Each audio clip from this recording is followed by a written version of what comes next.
Wildfire prevention will be made available tonight on KREX5 News at 10 and of course on our website, westernslopenow.com.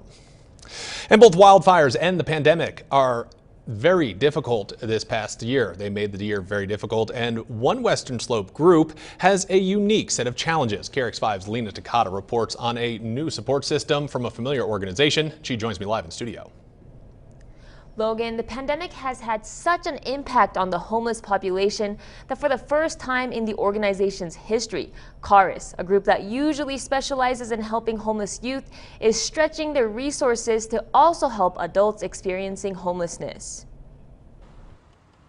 Living on the streets is always dangerous.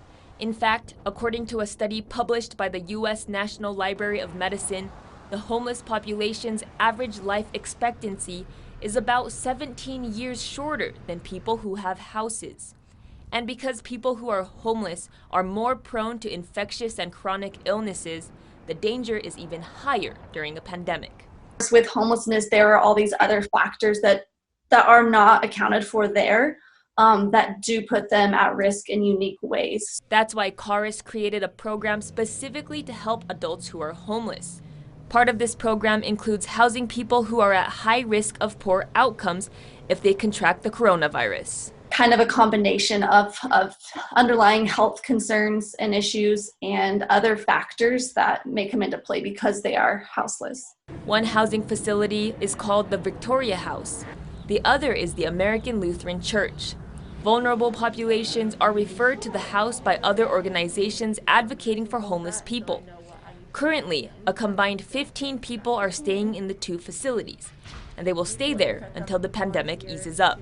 And that is our ultimate goal, is to look for those who are most vulnerable and who may not have anywhere else to go. Case managers work with the residents to help connect them to resources they need, like obtaining IDs, getting health care, and reaching their long-term housing goals. But ultimately, representatives of CARIS say these are only temporary solutions to a major problem, and that homelessness in the Grand Valley needs to be addressed at the roots, the lack of affordable housing. It certainly helped when we get people the resources, we help vets realize there are resources for them. It certainly helps when we clarify, get people on SSI, but always we're confronted with the fact that there's just a lack of inventory here, and there is nationwide, and that's the fundamental problem. The funding for the living facilities comes from individual donors and support from the city, along with other organizations. If you know of someone who could benefit from living in one of these facilities or want to donate to help support CARIS, visit our website, westernslopenow.com. Live in the studio and first on the Western Slope, I'm Lena Takata, KREX 5 News. Logan.